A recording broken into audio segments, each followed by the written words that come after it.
فرزند زہرا یہ حالات برے ہیں۔ کاشانہ بصیرت ایک ایسا مکمل یوٹیوب چینل جس پر محروم بصارت کے لیے بالخصوص اور تمام افراد کے لیے بالعموم سینکڑوں کی تعداد میں اسلامی کتب دستیاب ہیں۔ لہذا گزارش ہے کہ آپ اپنی ذمہ داری نبھاتے ہوئے کاشانہ بصیرت کو سبسکرائب کرنے کے ساتھ ساتھ بیل آئیکن کو پریس کیجئے تاکہ آپ علم کے حصول کے ساتھ ساتھ مذہب اہل بیت کی اشاعت میں بھی اہم کردار ادا کرتے رہیں۔ کاشانہ بصیرت۔ فرزند زہرا یہ حالات برے ہیں۔ کاشانہ بصیرت کے یوٹیوب چینل کے سامعین کو میرا سلام۔ امید ہے آپ سب لوگ خیریت سے ہوں گے۔ آپ کی یاد دہانی کے لیے ہم پڑھ رہے ہیں تفسیر الکوثر۔ یہاں پہ میں یہ بھی یاد کراتی جاؤں کہ یہ جو ہے جلد 4 ہے تفسیر الکوثر کی۔ تو آئیے مل کے پڑھتے ہیں۔ ولما فتحوا متاعهم وجدوا بضاعتهم ردت إليهم قالوا يا أبانا ما نبغي هذه بضاعتنا ردت إلينا ونمير أهلنا ونحفظ أخانا ونزداد كيل بعير ذلك كيل يسير۔ اور جب انہوں نے اپنا سامان کھولا تو دیکھا ان کی پونجی انہیں واپس کر دی گئی۔ کہنے لگے اے ہمارے ابا، ہمیں اور کیا چاہیے؟ دیکھیے ہماری یہ پونجی ہمیں واپس کر دی گئی ہے اور ہم اپنے اہل و عیال کے لیے غلہ لائیں گے اور اپنے بھائی کی حفاظت بھی کریں گے، اور 1 اونٹ کا بوجھ غلہ زیادہ لائیں گے اور وہ غلہ آسانی سے حاصل ہو جائے گا۔ تشریح کلمات، ایک ہی کلمہ ہے نمیرو، بریکٹ میں ہے نون، میم اور رے بریکٹ بند، اور آگے تحریر ہے کھانے کی چیزیں حاصل کرنا۔ تفسیر آیات۔ جب دیکھا یوسف علیہ السلام نے غلے کی قیمت بھی واپس کی ہے تو یہ بات مزید باعث اطمینان ہو گئی کہ ایسے مہربان شخص کے پاس بنیامین کو لے کر جانے میں کوئی باک نہیں ہے۔ اس سے اولاد یعقوب کے موقف میں تقویت آ گئی اور انہوں نے اپنا موقف کی حمایت میں مزید چند تائیدی باتوں کا اضافہ کیا۔ اول یہ کہ بنیامین کو بھیجنے سے اہل و عیال کے لیے غلہ مل جائے گا۔ نمیرو اہلنا۔ دوم یہ کہ ایسے شخص کے پاس جانے کی وجہ سے ہم محفوظ بھی ہیں۔ نحفظو اخانا۔ سوم یہ کہ بنیامین کے جانے سے سوم یہ کہ بنیامین کے جانے سے ایک بار شتر کا اضافہ ہو جائے گا۔ وَنَزْدَعْدُ كَيْلَ بَعِيرٍ۔ اس سے معلوم ہوتا ہے کہ حضرت یوسف علیہ السلام غلے کی تقسیم فی کس 1 شتر کے حساب سے کرتے تھے اور راشنی کا نظام نافذ تھا۔ 4 یہ کہ بنیامین کے جانے سے اعتماد بحال ہوگا اور ان سب چیزوں کا حصول آسان ہو جائے گا۔ ذالک کیل یسیر۔ اہم نکات۔ نمبر 1، حضرت یوسف علیہ السلام کا احسانی حربہ مؤثر ثابت ہوا۔ نمبر 2، اعتماد بحال ہونے سے معاملات آسان ہو جاتے ہیں۔ قال لن أرسله معكم حتى تأتوني موثقا من الله لتأتونني به إلا أن يحاط بكم فلما آتوه موثقهم قال الله على ما نقول وكيل۔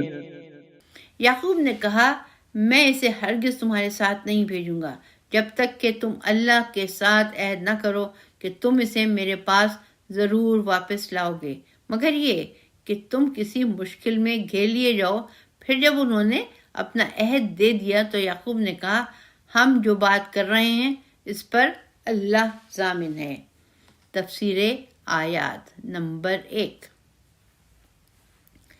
قال لن ارسلہ معکم، یہ تو میثاق ان باتوں کے بارے میں ہے جو انسان کے دائرۂ اختیار میں ہیں، جیسا کہ ان لوگوں نے جان بوجھ کر یوسف علیہ السلام کے ساتھ کیا تھا۔ نمبر 2، الا ان یحاط بکم، اگر بامر مجبوری اس کی خلاف ورزی ہو گئی تو قابل درگزر ہوگی۔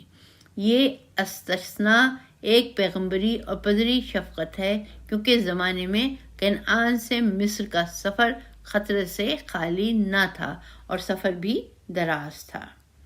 نمبر 3، فلما آتوہ موثقہم، عہد و پیمان ملنے کے بعد حضرت یعقوب علیہ السلام نے اللہ پر توکل کا اظہار کیا، کیونکہ توکل کا مطلب اسباب و علل سے بے نیازی نہیں، بلکہ توکل کا مطلب یہ ہے کہ صرف اسباب و علل کافی نہ سمجھیں، بلکہ ان کے ماوراء ارادہ الہی درکار ہوتا ہے، وہی قابل بھروسہ ہے۔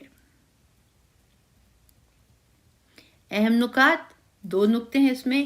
عہد و پیمان اختیاری امور میں ہوتا ہے۔ نمبر 2، اسباب و وسائل کے بعد توکل کیا جاتا ہے۔ وقال يا بني لا تدخلوا من باب واحد وادخلوا من أبواب متفرقة وما أغني عنكم من الله من شيء إن الحكم إلا لله عليه توكلت وعليه فليتوكل المتوكلون۔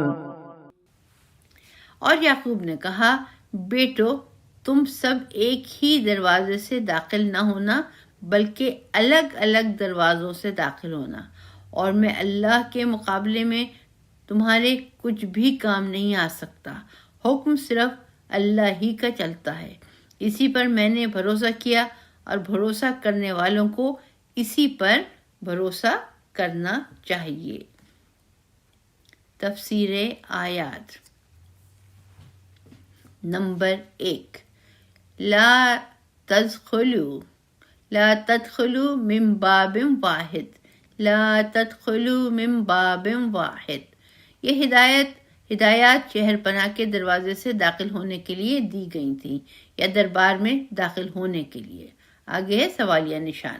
آیت میں اس پر کوئی خاص قرینہ نہیں ہے، نیز ان ہدایت کے پیچھے کون سے عوامل کار فرما تھے، اس پر بھی اس آیت میں کوئی شاہد نہیں ہے۔ البتہ یہ بات یقینی ہے کہ ان کے تحفظ کے لیے تدبیر ہے۔ ممکن ہے چشم بد سے تحفظ کے لیے ہو، یا حسد کرنے والوں سے، یا کسی ناگہاں واقعے سے، جس کا ایک اجمالی احساس حضرت یعقوب علیہ السلام کو ہوا ہوگا کہ کہیں اس سفر میں کچھ اور بیٹے باپ سے بچھڑ نہ جائیں۔ اس احساس خطر کی وجہ سے حضرت یعقوب علیہ السلام نے ایک تدبیر سوچی کہ وہ ایسی حالت میں شہر میں داخل نہ ہوں کہ نظریں ان کی طرف جذب ہو جائیں اور ان کا شہر میں آنا وہاں کے لوگوں کو محسوس ہو جائے، بلکہ متفرق دروازوں سے غیر محسوس طریقے سے داخل ہو جائیں۔ بعض یہ خیال کرتے ہیں کہ حضرت یعقوب علیہ السلام نے ایسے کرنے کا حکم اس لیے دیا کہ اہل مصر ان کو قبائلی لوٹ مار کرنے والے نہ سمجھیں۔ نمبر 2، ان الحکم الا للہ، پھر فرمایا یہ بچاؤ کی ایک تدبیر ضرور ہے مگر فیصلہ اللہ کے ہاتھ میں ہے۔ یہ تدبیریں اس وقت مؤثر ہوتی ہیں جب اللہ چاہے، لہٰذا ہمیں تدبیریں کرنی چاہیے، لیکن یہ تدبیریں مستقل مؤثر نہیں ہیں، بلکہ یہ اس وقت مؤثر ہیں جب اللہ چاہے۔ اہم نکات۔ نمبر 1، انسان کو تدبیر بھی کرنی چاہیے، توکل بھی۔ تدبیر توکل کے منافی نہیں ہے۔ نمبر 2، تدبیر اس وقت مؤثر ہوتی ہے جب اللہ چاہے، لہٰذا تدبیر میں توکل ہے۔ ولما دخلوا من حيث أمرهم أبوهم ما كان يغني عنهم من الله من شيء إلا حاجة في نفس يعقوب قضاها وَإِنَّهُ لَذُو عِلْمٍ لِمَا عَلَّمْنَاهُ وَلَكِنَّ أَكْثَرَ النَّاسِ لَا يَعْلَمُونَ۔ اور جب وہ داخل ہوئے جہاں سے ان کے والد نے انہیں حکم دیا تھا تو کوئی انہیں اللہ سے بچانا والا نہ تھا مگر یہ کہ یعقوب کے دل میں ایک خواہش تھی جسے انہوں نے پورا کر دیا، اور یعقوب یقیناً صاحب علم تھے اس لیے کہ ہم نے انہیں علم دیا تھا، لیکن اکثر لوگ نہیں جانتے۔ تفسیر آیات نمبر 1۔ وَلَمَّا دَخَلُوا مِنْ حَيْثُ أَمَرَهُمْ، اولاد یعقوب اپنے والد کی ہدایت کے مطابق مختلف دروازوں سے داخل ہوئی۔ جس مقصد کے لیے تدبیر اپنائی گئی تھی وہ یہ تھا کہ ان کے ساتھ کوئی سانحہ پیش نہ آئے، لیکن یعقوب علیہ السلام کی یہ تدبیر اگر اللہ کے فیصلے کے ساتھ متصادم ہو تو پھر تدبیر کارآمد نہیں ہوتی۔ نمبر 2، ما کانا یغنی عنہم، کیونکہ تدبیر اللہ سے بے نیاز نہیں کرتی۔ نمبر 3، الا حاجتن فی نفس، پھر یہ تدبیر کیوں اختیار کی گئی؟ جواب ہے یہ تدبیر تسکین نفس کے لیے اور اس امید سے اختیار کی گئی کہ شاید تدبیر اللہ کے فیصلے کے ساتھ متصادم نہ ہو، بلکہ ممکن ہے یہ تدبیر اللہ کی مشیت کے مطابق اور مؤثر ہو۔ نقطہ نمبر 4، وَإِنَّهُ لَذُو علم، یعقوب علیہ السلام کو اس بات کا علم تھا کہ تدبیر اللہ سے بے نیاز نہیں کرتی، تاہم تدبیر اور حفاظت کے ظاہر علل و اسباق اختیار نہ کرنا بھی درست نہیں ہے، کیونکہ اللہ اگر چاہے تو تدبیر مؤثر ہوتی ہے۔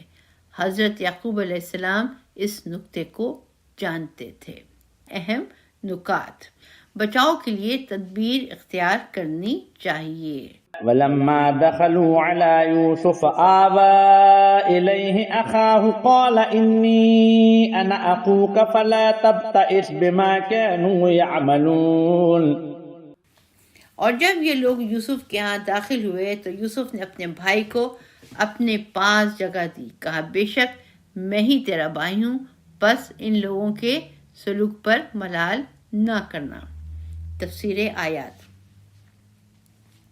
یقیناً حضرت یوسف علیہ السلام نے ایسی تدبیر اختیار کی ہوگی کہ اپنے بھائی بنیامین کے ساتھ خلوت ہو جائے۔ روایت میں آیا ہے کہ یوسف علیہ السلام نے برادران کی بہترین مہمانی کی اور کھانے کے لیے دسترخوان کو اس طرح ترتیب دیا کہ دو دو بھائی مل کر کھائیں۔ بنیامین تنہا رہ گئے، جس پر وہ یوسف علیہ السلام کو یاد کر کے روئے، تو حضرت یوسف علیہ السلام نے ان کو اپنے دسترخوان پر جگہ دی اور کہا میں تیرا بھائی ہوں۔ اسی طرح ہر دو برادر کے لیے ایک ایک کمرہ تیار کیا گیا۔ بنیامین پھر تنہا رہ گئے۔ حضرت یوسف علیہ السلام نے بنیامین کو اپنے حجرے میں جگہ دی اور تخلیہ ہونے پر پورا راز کھول دیا اور کہا میں ہی تیرا بھائی یوسف ہوں۔ بھائیوں کی زیادتیوں پر رنج و غم نہ کریں، آزمائش کے دن ختم ہو گئے ہیں۔ اہم نکات، تقدیر نے تدبیر کا ساتھ دیا۔ یوسف علیہ السلام کی تدبیر سے بچھڑے ہوئے بھائی آپس میں مل گئے۔ فلما جهزهم بجهازهم جعل السقاية في رحل أخيه ثم أذن مؤذن أيتها العير إنكم لسارقون قالوا وأقبلوا عليهم ماذا تفقدون قالوا نفقد صواع الملك ولمن جاء به حمل بعير وأنا به زعيم۔ پھر جب یوسف نے ان کا سامان تیار کر لیا تو اپنے بھائی کے سامان میں پیالہ رکھ دیا۔ پھر کسی پکارنے والے نے آواز دی اے قافلے والو تم چور ہو۔ وہ ان کی طرف متوجہ ہوئے اور بولے تمہاری کیا چیز کھو گئی؟ کہنے لگے بادشاہ کا پیالہ کھو گیا ہے اور جو اسے پیش کر دے اس کے لیے 1 بار شتر انعام ہے اور میں اس کا ضامن ہوں۔ تشریح کلمات۔ تشریح کلمات میں جو کلمات درج ہیں، پہلا کلمہ ہے صواع، صاد واو عین۔ اس برتن کو کہتے ہیں جس میں کوئی مشروب ڈال کر پیا جاتا ہے اور جس سے غلہ ناپا جاتا ہے، اسے صاع کہتے ہیں۔ صواع صاع کے معنوں میں صرف ایک لغت میں آیا ہے، الصاحہ۔ اگلا جو کلمہ ہے وہ ہے زعیمن، زے پرنتھیسس میں لکھا ہوا ہے، زے اینڈ میم پرنتھیسس بند ہو جاتے ہیں، زعامہ ذمہ دار اور ضامن ہونے کے معنوں میں ہے۔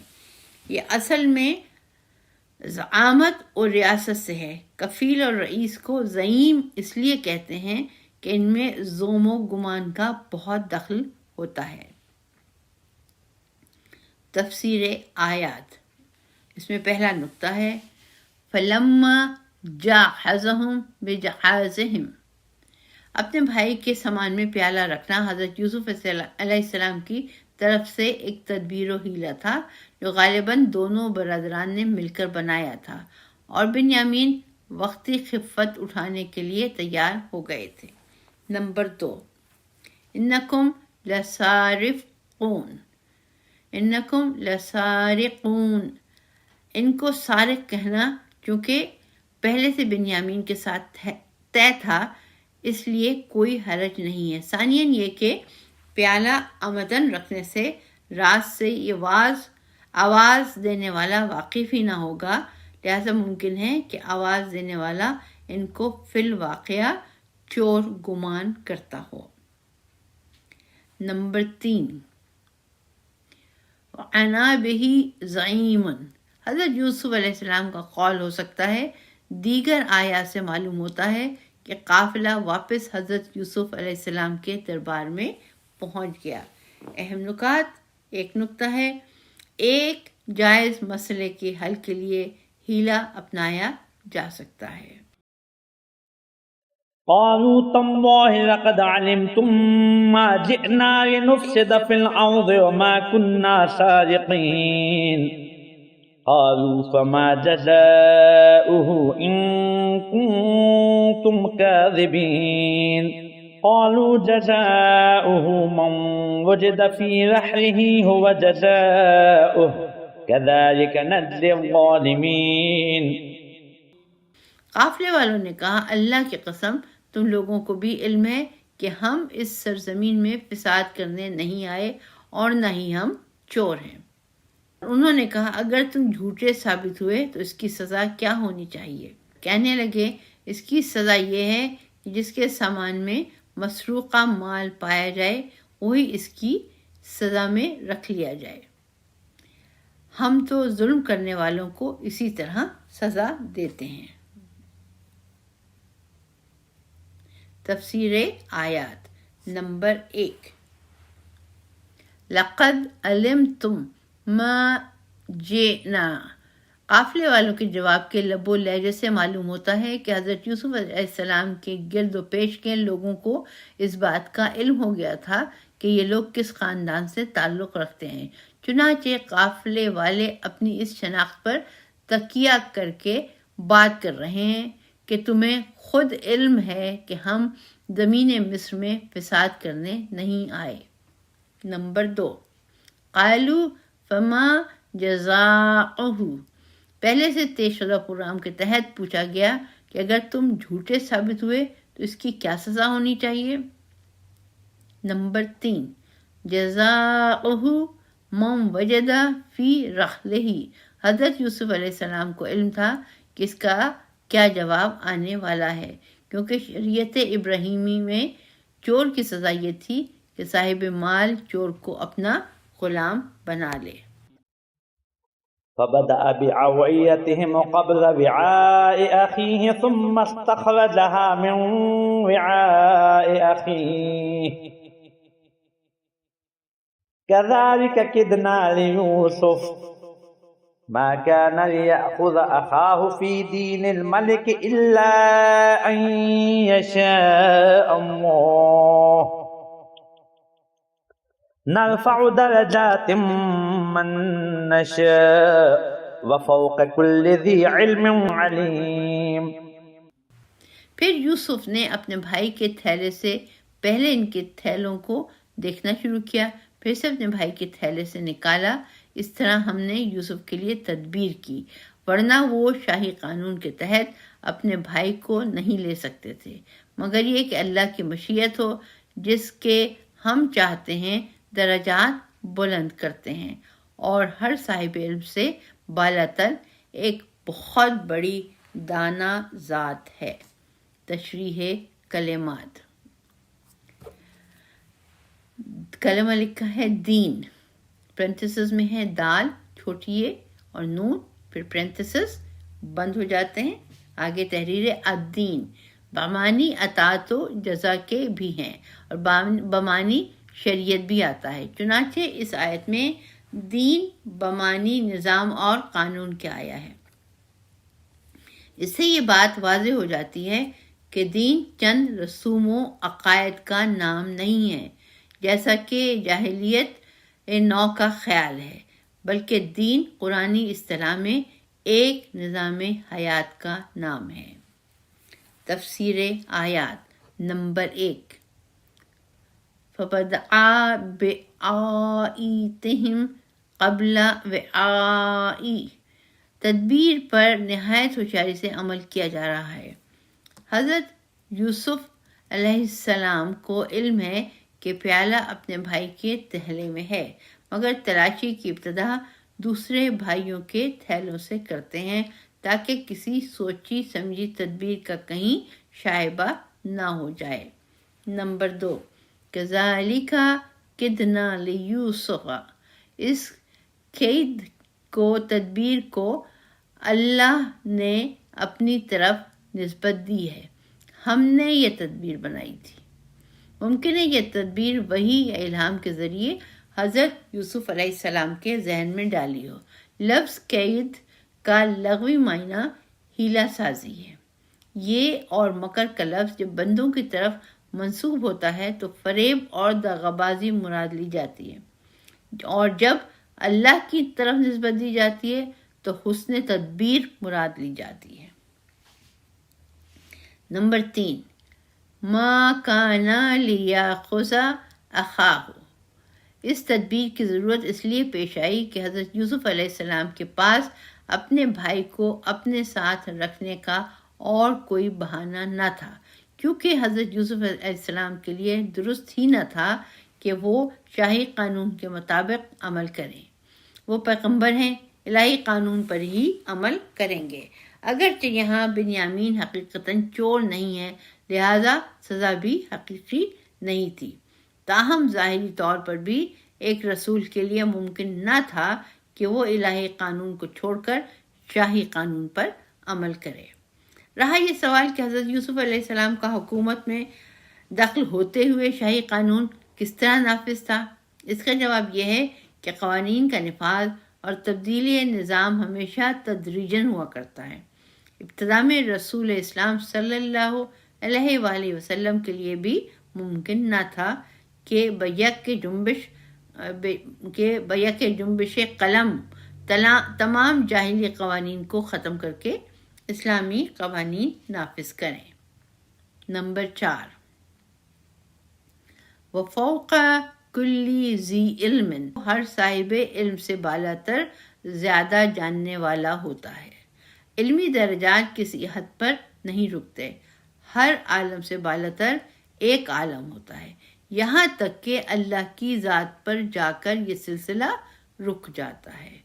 قصہ یوسف علیہ السلام میں یہی بات سامنے آ رہی تھی کہ ان سبق آموز واقعات میں ذی علم کا بالاتر علم رکھنے والے سے واسطہ پڑتا رہا ہے. اہم نکات، جو نقطہ تحریر ہے وہ ہے کہ اللہ کی مشیت کے اجرا کے لیے بھی طبعی اسباب استعمال کیے جاتے ہیں. کذالک کدنا لیوسف. قالوا إن يسرق فقد سرق أخ له من قبل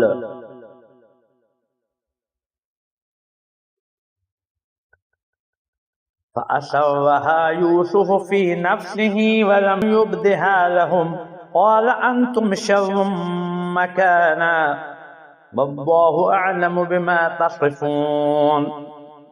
برادران یوسف نے کہا اگر اس نے چوری کی ہے تو نئی بات نہیں، اس کے بھائی یوسف نے بھی تو پہلے چوری کی تھی، بس یوسف نے اس بات کو دل میں سہ لیا اور اسے ان پر ظاہر نہ کیا، البتہ اتنا ضرور کہا تم لوگ برے ہو نہ کہ ہم دونوں، اور جو بات تم بیان کر رہے ہو اسے اللہ بہتر جانتا ہے. تفسیر آیات. نمبر 1، ہنوز ان کے دلوں میں یوسف علیہ السلام اور بنیامین کے خلاف حسد کی آگ سرد نہیں ہوئی کہ پہلے تو کہہ دیا ہم اولاد یعقوب چور نہیں ہیں. جب پیالہ بنیامین کے تھیلے سے برآمد ہوا تو بنیامین اور یوسف علیہ السلام کو اپنے سے الگ شمار کیا اور کہا یہ دو بھائی جو ایک ماں سے ہیں چور ہیں. اس سے اس بات کا بھی اندازہ ہوتا ہے کہ بنیامین کے ساتھ کیا سلوک کرتے تھے. واقعہ اس طرح نقل کرتے ہیں. حضرت یوسف علیہ السلام کی والدہ کا انتقال ہوا تو ان کی پھوپھی نے ان کی پرورش کی. یوسف علیہ السلام بڑے ہوئے تو حضرت یعقوب علیہ السلام نے اسے اپنے پاس لانا چاہا. پھوپھی چونکہ یوسف علیہ السلام کو بہت چاہتی تھی، اس نے انہیں اپنے پاس رکھنے کے لیے ایک بہانہ کیا کہ ایک کمر بند جو حضرت اسحاق علیہ السلام کے زیر استعمال رہا اور خاندانی یادگار کے طور پر اہم چیز تھی، اسے یوسف علیہ السلام کی کمر پر باندھ دیا اور دعویٰ کیا کہ یوسف علیہ السلام اسے چوری کرنا چاہتے تھے تاکہ سزا میں یوسف علیہ السلام کو اپنے پاس رکھ سکیں. نمبر 2، فَأَسَرَّهَا يُوسُفُ فِي نَفْسِهِ، برادران نے یوسف علیہ السلام کو کنویں میں پھینک دیا، غلام بنا کر فروخت کیا. آج وہی یوسف علیہ السلام ان کی عزت و تکریم سے پذیرائی کرتے ہیں، ان کو غلہ فراہم کرتے ہیں. عین اس وقت حضرت یوسف علیہ السلام نے جب ان سے چور کہتے سنا ہوگا تو طبیعتاً غصہ آیا ہوگا، لیکن آپ علیہ السلام غصہ پی گئے اور ان ساتھ پھر بھی پیغمبرانہ سلوک فرمایا. نمبر 3، انتم شر مکانن، صرف اتنا کہہ دیا تم لوگ برے ہو اور میرے بارے میں جو کچھ کہہ رہے ہو کہ مجھے بھیڑیے نے کھایا ہے اور میں نے چوری کی ہے، اس کے بارے میں اللہ بہتر جانتا ہے. اہم نکات: غصہ پی جانا، انتقام نہ لینا اخلاق انبیاء ہیں. فَأَسَرَّهَا يُوسُفُ فِي نَفْسِهِ. قالوا يا أيها العزيز إنا له أبا شيخا كبيرا فخذ أحدنا مكانه إنا نراك من المحسنين. قال معاذ الله أن نأخذ إلا من وجدنا متاعنا عنده إلا إذا لظالمون. وہ کہنے لگے اے عزیز، اس کا باپ بہت سن رسیدہ ہو چکا ہے، بس آپ اس کی جگہ ہم میں سے کسی کو رکھ لیں، ہمیں آپ نیکی کرنے والے نظر آتے ہیں. کہا پناہ بخدا جس کے ہاں سے ہمارا سامان ہمیں ملا ہے، اس کے علاوہ ہم کسی اور کو پکڑیں؟ اگر ہم ایسا کریں تو زیادتی کرنے والوں میں ہوں گے. تفسیر آیات. نمبر 1، یا ایہا العزیز، یہاں حضرت یوسف علیہ السلام کو عزیز کہا گیا ہے.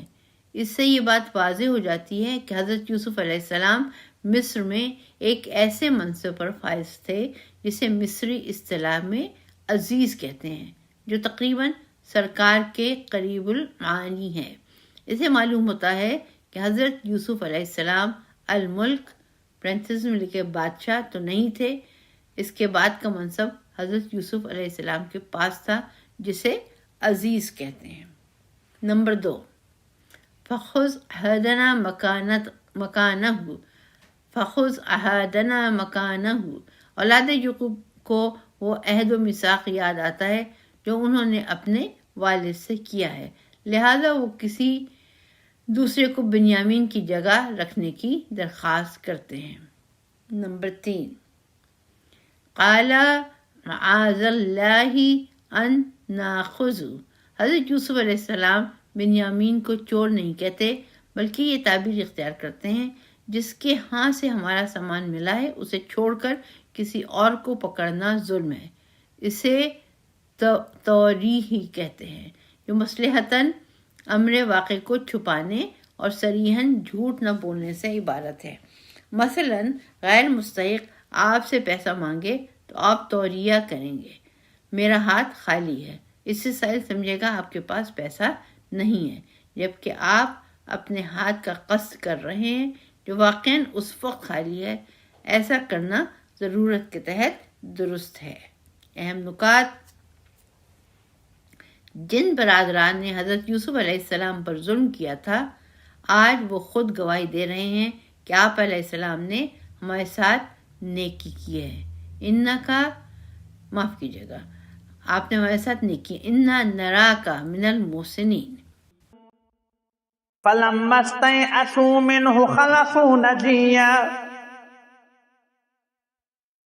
قال كبيرهم ألم تعلموا أن أباكم قد أخذ عليكم موثقا من الله ومن قبل ما فرطتم في يوسف فلن أبرح الأرض حتى يأذن لي أبي أو يحكم الله لي وهو خير الحاكمين۔ پھر جب وہ اس سے مایوس ہو گئے تو الگ ہو کر مشورہ کرنے لگے۔ ان کے بڑے نے کہا، کیا تمہیں نہیں معلوم کہ تمہارے والد نے تم سے اللہ کا عہد لیا ہے اور اس سے پہلے بھی یوسف کے بارے میں تقصیر کر چکے ہو؟ لہٰذا میں تو اس سرزمین سے ہلنے والا نہیں ہوں جب تک میرے والد مجھے اجازت نہ دیں یا اللہ میرے بارے میں کوئی فیصلہ نہ کرے، اور وہ بہترین فیصلہ کرنے والا ہے۔ تشریح کلمات: پہلا کلمہ ہے نجین، بریکٹ میں لکھا ہوا ہے نون، جیم اور واو، بریکٹ بند ہو جاتے ہیں، اور آگے لکھا ہے نجا، نون جیم الف حمزہ اکٹھا لکھا ہے نجا، کے معنی کسی چیز سے الگ ہونے کے ہیں، ان نجی کے معنی سرگوشی کرنے کے ہیں۔ دوسرا کلمہ تحریر ہے فرتم، فرتم، فے رے توئے، حد سے زیادہ تجاوز کرنے کو کہتے ہیں، اور التفریط کوتاہی اور تقصیر کے معنوں میں ہے، اسی سے افراط و تفریط ہے، یعنی زیادتی و کوتاہی، جسے اردو میں افرا تفری کہتے ہیں۔ تفسیر آیات: نمبر 1، قال کبیرہم، اولاد یعقوب میں بڑا بیٹا نسبتاً ذمہ دار معلوم ہوتا ہے، ممکن ہے شروع میں بھی اس نے کہا ہو یوسف کو قتل نہ کرو، اسے ایک کنویں میں ڈال دو۔ کسی حد تک اس بڑے لڑکے میں اس جرم کا احساس بھی زندہ تھا جو یوسف علیہ السلام کے بارے میں یہ لوگ کر چکے تھے، اور آج بنیامین کے بغیر والد کی خدمت میں جانے کے لیے بھی آمادہ نہیں ہے، اسی لیے قرآن صرف اسی کے قول کا ذکر فرماتا ہے۔ اہم نکات: ان لوگوں نے کل یوسف علیہ السلام کو پریشان کیا، اس کے نتیجے میں آج وہ خود پریشان ہیں۔ ارجعوا إلى أبيكم فقولوا يا أبانا إن ابنك سرق وما شهدنا إلا بما علمنا وما كنا للغيب حافظين واسأل القرية التي كنا فيها والعير التي أقبلنا فيها وإنا لصادقون۔ تم اپنے والد کے پاس جاؤ اور ان سے کہو، اے ہمارے ابا جان، آپ کے بیٹے نے چوری کی ہے، اور ہمیں جو علم ہوا اس کی ہم نے گواہی دے دی ہے، اور غیب کے ہم ذمہ دار نہیں ہیں۔ اور اس بستی والوں سے پوچھئے جس میں ہم ٹھہرے تھے، اور اس قافلے سے پوچھئے جس میں ہم آئے ہیں، اور یقین جانیے ہم بالکل سچے ہیں۔ تفسیر آیات۔ ہم نے چور کے بارے میں گواہی دی تھی کہ ہمارے ہاں اس کی سزا یہ ہے کہ چور کو غلام بنا لیا جائے۔ اس وقت ہمیں علم ہی نہ تھا کہ آپ علیہ السلام کے بیٹے نے چوری کی ہے، کیونکہ غیب تو ہم جانتے نہیں۔ اس سلسلے میں آپ علیہ السلام اہل مصر سے پوچھ سکتے ہیں، اور جس قافلے میں ہم تھے اس کے دیگر افراد سے بھی پوچھ سکتے ہیں۔ اسے معلوم ہوا کہ اولاد یعقوب کے قافلے میں دیگر افراد بھی شامل تھے، اور یہ عین ممکن بھی ہے کہ قحط کی وجہ سے علاقے کے گوشہ و کنار سے لوگ غلہ خریدنے مصر پہنچ جاتے تھے، اور اس وقت سفر کا طریقہ بھی یہی تھا کہ لوگ قافلہ بنا کر سفر کرتے تھے۔ اہم نکات: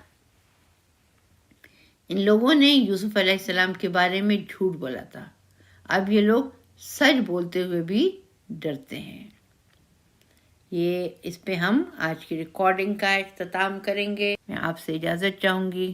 پروردگار عالم ہماری اس چھوٹی سی کوشش کو قبول فرمائے، اور کسی جگہ پر اگر ہم سے دانستہ یا نادانستہ طور پر کوئی غلطی ہو گئی ہے تو پالنے والے اس کو معاف کرنا۔ فی امان اللہ۔